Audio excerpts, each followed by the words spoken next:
Welcome to Sravani's media. ఆంధ్రప్రదేశ్లో ముఖ్యమంత్రిగా నారా చంద్రబాబు నాయుడు ప్రమాణ స్వీకారం చేసి సరిగ్గా 2 ఏళ్లు పూర్తయింది. ఈ 2 ఏళ్ల కాలంలో కూటమి ప్రభుత్వ పాలన అనేక మలుపులు, సవాళ్లు, విజయాల మధ్య కొనసాగింది. ఒకవైపు అభివృద్ధి, మరోవైపు సంక్షేమం అనే 2 చక్రాలపై ప్రభుత్వాన్ని నడిపించే ప్రయత్నం జరుగుతోంది. మరి ఈ 2 ఏళ్లలో ప్రభుత్వ పనితీరుపై ప్రజల అభిప్రాయం ఎలా ఉందో తెలుసుకుందాం. ప్రభుత్వం అధికారంలోకి వచ్చిన మొదటి రోజు నుంచే అభివృద్ధి పనులపై దృష్టి సారించింది. ముఖ్యంగా 3 కీలక అంశాలపై ప్రత్యేక శ్రద్ధ కనబరుస్తోంది. రాష్ట్రాన్ని పారిశ్రామికంగా అభివృద్ధి చేయడానికి, యువతకు ఉపాధి అవకాశాలు సృష్టించడానికి పెద్ద ఎత్తున పెట్టుబడులను ఆకర్షించే ప్రయత్నాలు ముమ్మరంగా సాగుతున్నాయి. రాజధానిగా అమరావతి నిర్మాణ పనులను తిరిగి పట్టాలెక్కించి వేగంగా పూర్తి చేసే దిశగా అడుగులు వేస్తున్నారు. రాష్ట్రానికి జీవనాడి అయిన పోలవరం ప్రాజెక్టును త్వరితగతిన పూర్తి చేసి రైతుల కష్టాలు తీర్చేందుకు ప్రభుత్వం ప్రాధాన్యత ఇస్తోంది. మరోవైపు వెలిగొండ ప్రాజెక్టు సైతం త్వరగా పూర్తి చేయడానికి పట్టం కట్టుకున్నారు.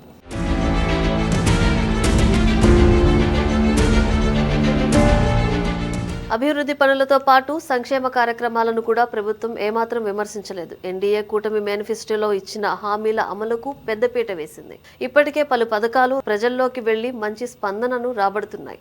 విద్యార్థుల తల్లులకు ఆర్థిక సాయం అందించే పథకం విజయవంతంగా అమలవుతోంది. వృద్ధులు, వితంతువులు, దివ్యాంగులకు ఇచ్చే పెన్షన్ మొత్తాన్ని పెంచి వారికి ఆర్థిక భరోసా కల్పించారు. పేద మహిళల కష్టాలు తీర్చేందుకు ఉచిత గ్యాస్ సిలిండర్ల పథకాన్ని అమలు చేస్తున్నారు. మహిళలకు ఉచిత బస్సు ప్రయాణ సదుపాయం కల్పించడం ద్వారా వారికి ఆర్థిక ఉపశమనం లభించింది. రైతులు, పేదలకు పలు రకాల ప్రయోజనాలు అందుతున్నాయి. ఈ పథకాలన్నీ ప్రజల మన్ననలు పొందుతూ ప్రభుత్వానికి మంచి పేరు తీసుకువచ్చాయి. ఒకవైపు పలు సంక్షేమ పథకాలు అమలవుతున్నప్పటికీ మరికొన్ని కీలక హామీల కోసం ప్రజలు ఎదురు చూస్తున్నారు. యువతకు నిరుద్యోగ భృతి కల్పిస్తామన్న హామీ ఇంకా అమలు కాలేదు. దీనికోసం నిరుద్యోగులు ఆశగా ఎదురు చూస్తున్నారు. మహిళలకు ఆర్థిక చేయూతనిచ్చే ఉద్దేశంతో ప్రకటించిన ఆడబిడ్డ నిధి పథకం ఎప్పుడు ప్రారంభమవుతుందో అని వారు ఆసక్తిగా ఉన్నారు. సంక్షేమ పథకాలు, అభివృద్ధి పనుల కోసం ప్రభుత్వం పెద్ద ఎత్తున నిధులు వెచ్చిస్తోంది. దీనివల్ల రాష్ట్ర అప్పులు కూడా అదే స్థాయిలో పెరుగుతుండటం కొంత ఆందోళన కలిగిస్తున్న అంశం. ఆర్థిక పరిస్థితిని గాడిలో పెట్టడం, రాబడి పెంచుకోవడం ప్రభుత్వం ముందున్న అతిపెద్ద సవాలు.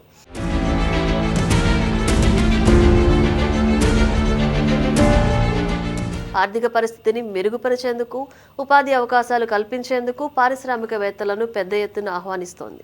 ఇప్పటికే ఏపీలో 2 ఏళ్ల కాలంలో 25 లక్షల కోట్లు పెట్టుబడులు పెట్టేందుకు పలు సంస్థలు ఒప్పందాలు చేసుకున్నాయి.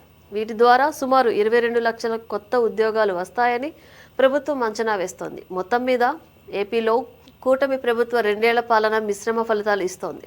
సంక్షేమ పథకాలు హిట్ అయినప్పటికీ మిగిలిన హామీల అమలు, ఆర్థిక నిర్వహణ విషయంలో ప్రభుత్వం మరింత శ్రద్ధ వహించాల్సిన అవసరం ఉందన్న అభిప్రాయాలు వ్యక్తమవుతున్నాయి. ఈ 2 ఏళ్ల కూటమి ప్రభుత్వ పాలనపై మీ అభిప్రాయం ఏమిటి?